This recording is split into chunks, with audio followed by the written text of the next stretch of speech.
Hey guys, what's up? Welcome back to another episode of 21 Hunting and Fishing. And I was trying to think of some things to make videos about because I am bored right now. And I was going to make a video about all the different recipes and ways I cook up whatever I catch or shoot because I think that is lacking in this space. But I decided to make another quick video because one, I thought this would be quicker. And so, what's the story? The story goes I typically surf fish later in the evening. I like it when high tide meets sunset, like when they both correspond at the same time. But this day, I decided to go surf fishing in the morning. I typically have only gone a handful of times in the morning because I am usually busy or there's just stuff to do around the house in the morning. But this time I decided to go in the morning. It's wintertime. I just changing up the routine, sometimes doing something different. You'll find or learn something different. And so I decided to go in the morning. I woke up, got my gear, probably already had it staged in my car, and drove to Moonlight Beach in Encinitas, California.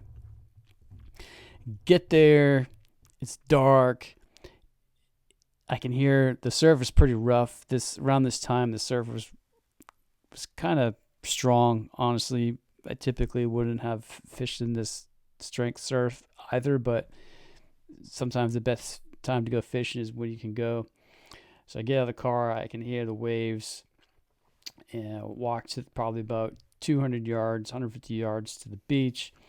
And it's dark. I'm already rigged up. I have a headlamp going, and so start fishing. And I don't really not catching anything. And then I see a dark kind of spot, blob, whatever you want to call it, on the beach when it's like the sun's starting to come up, and you can kind of see shapes, but you really can't tell what they are. That really dark gray light.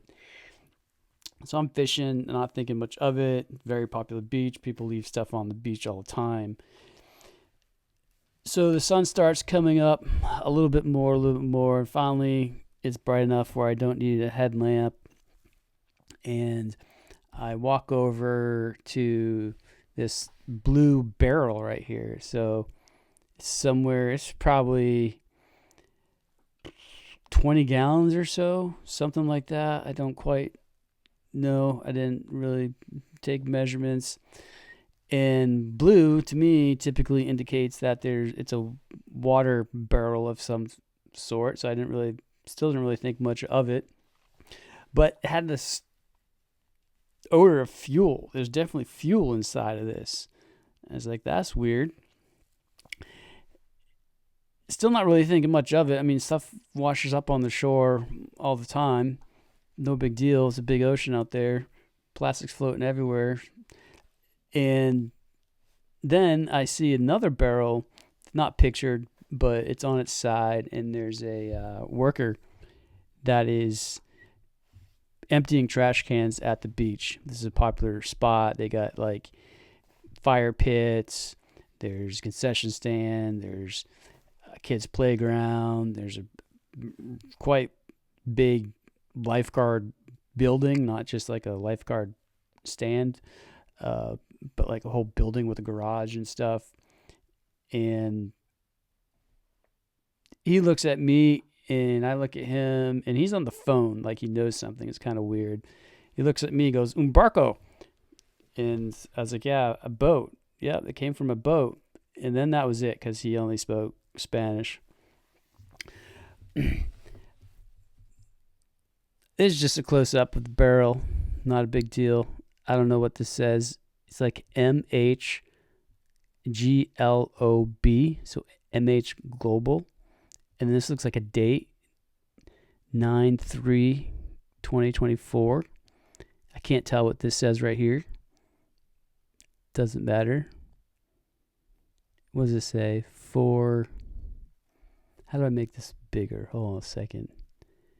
I want to. This says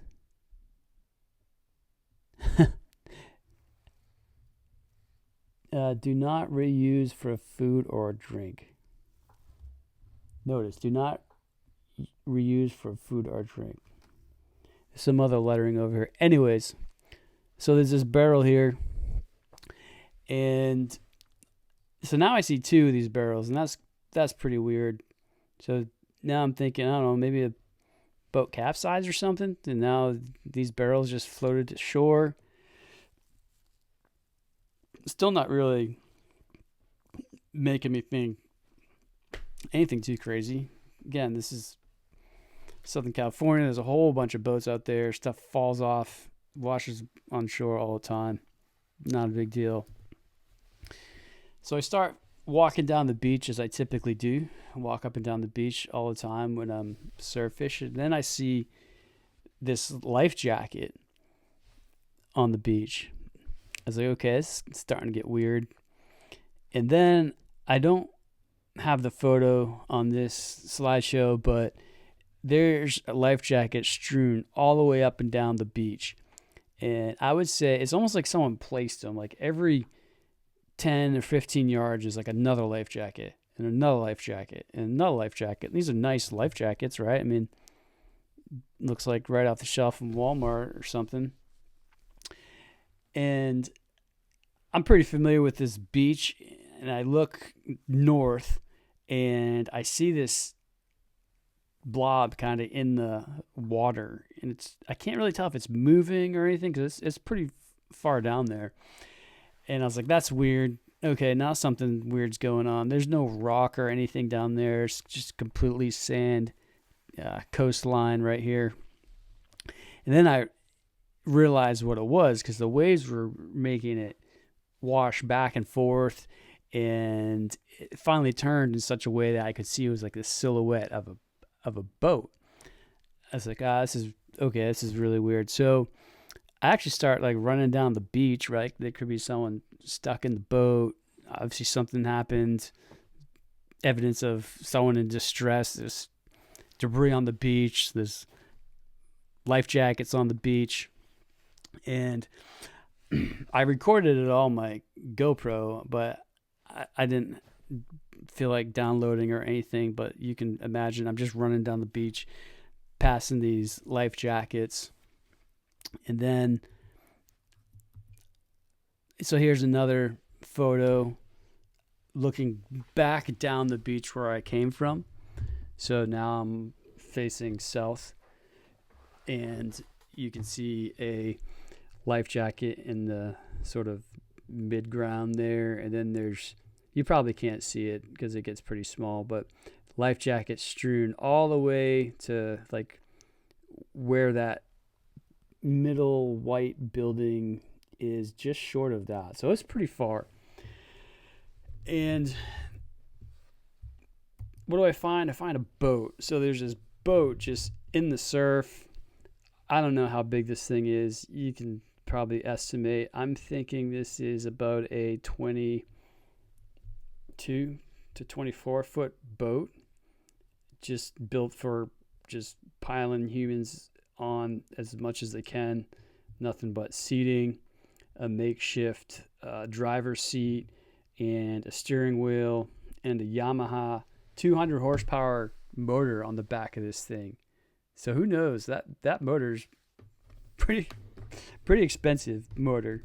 Go Google search a 200 horsepower Yamaha outboard motor and let me know how much they are worth.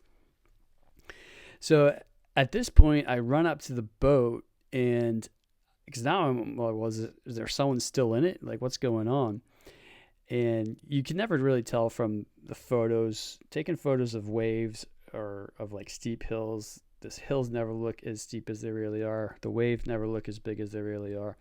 But remember what I said, like I could hear the waves crashing when I got out of my car to walk to the beach.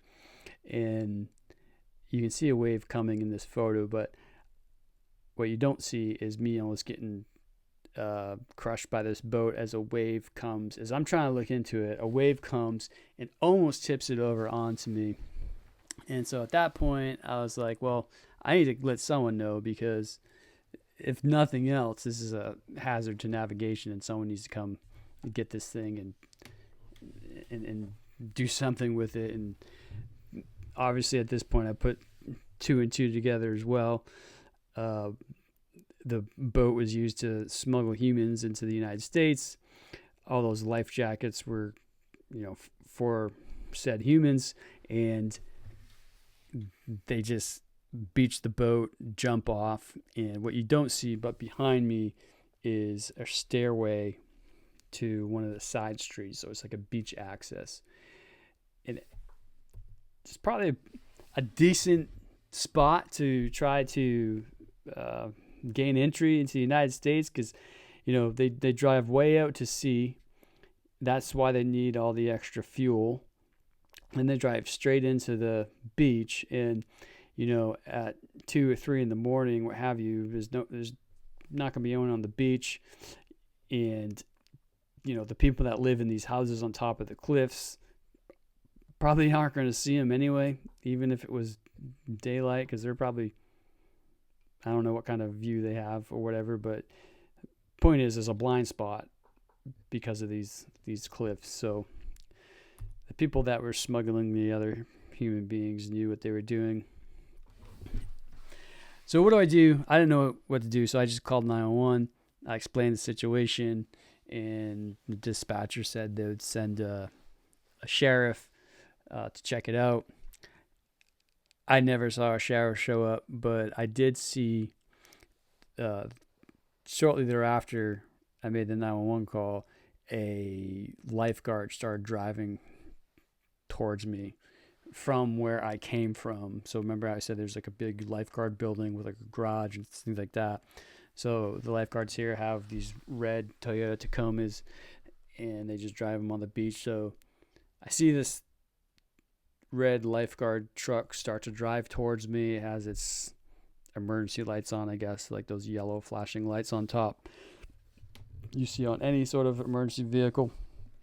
And lifeguard shows up, and I explained to him the situation. And then, like, at the same time, these two other guys were showing up to the beach. They walked down that access, that staircase access that I was just talking about. And they were kind of like, we saw it, you saw it, we didn't know what it was, and we just kind of saw it at the same time. But it's kind of a funny situation. Anyways, so the lifeguard just kind of takes down some of my basic information. By the way, no one has called me at all about this, and nor do I expect them to or whatever. But then the lifeguard starts counting the life jackets. Apparently this happens. I mean, you can watch the news and even Google it, but this is not an extremely rare occurrence that something like this happens, and they have to count the life jackets. They have to let the Coast Guard know how many life jackets they counted in case those humans are still floating out there or what have you. What else? The Department of Homeland Security has to be notified. They showed up. They didn't ask me anything. They just kind of like, when Homeland Security showed up, I was like back down where I came from because I was heading back towards my car, and they never asked me. The only thing, one of the lifeguards came back and said, "Hey, can I just get your name and number just for the report?" And I said, "Yeah, sure." But again, no one has contacted me. So then I'm like, well, really not a sense of urgency anymore. Like, there's no one in danger, so I just started fishing. Right, I was there to fish anyway. I didn't catch anything. I just kind of have this crazy story from this trip. Yeah, so morning fishing time. I don't know. I'm sure it's good, but it's winter time, so the fishing is a little bit slower these days. Anyways, so there's the boat, and then after all this happened, I was like, man, could I got like this? Like, is this finders keepers? Like, can I keep this boat? At least the engine. But what actually ended up happening is the boat just sat there for, I mean, I was at the beach for a total of probably like 2.5 hours, and eventually I just kind of worked my way back towards where I came from, and then the boat started, be in the distance again. But I did see it start breaking up. So like the top of the bow got broken off, and then the engine broke off completely and was just laying in the water. And I was like, it's such a waste. Like, that engine could have been mine. Anyways, this is supposed to be a video. Let's see.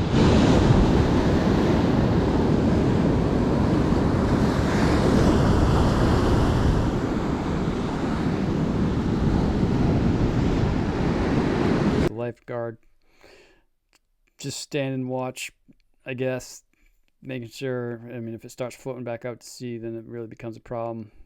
Hazard to navigation, all that good stuff. And you see, this is about as far north as I went on the beach. And I see now there's even more life jackets strewn. So, man, they must have had they probably packed this boat with 30, 40 people. I wouldn't be surprised if it's even more. I mean, the boat's pretty long. This is a pretty big engine. It's a 200 horsepower engine. It can, with an empty boat, I bet you this thing just absolutely flies. But it's just nothing to this boat. But when it's weighted down with that many people, probably slows down a bit. Plus all the fuel tanks, which is weird. I don't know how the fuel tanks ended up way south of the actual boat. You think they would just beach the boat and leave the extra fuel wherever, but I don't know. Maybe they throw it out when they're starting to get close to the shore or something, or maybe it just floated down the current, and then the barrels got washed up on the shore, but not too sure.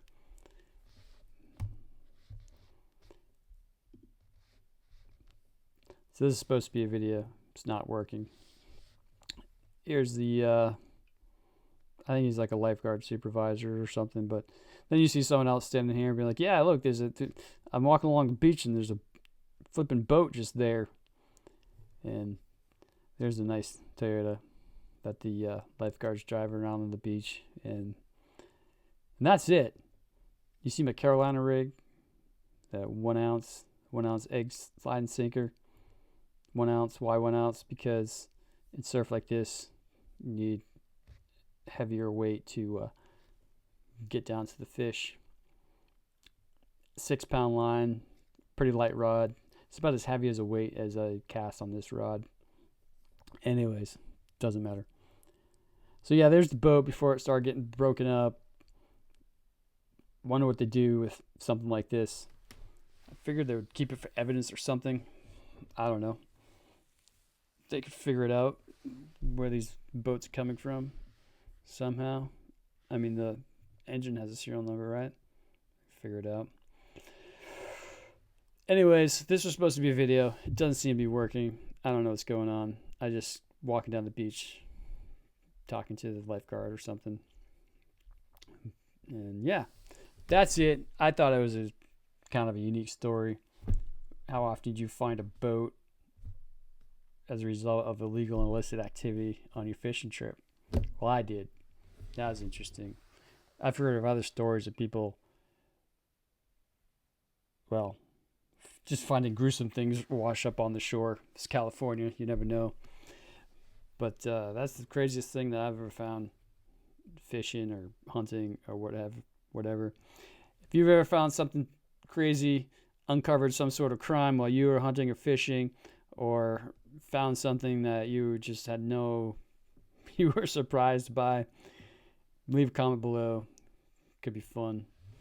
Anyways, thanks for watching another episode of 21 Hunting and Fishing.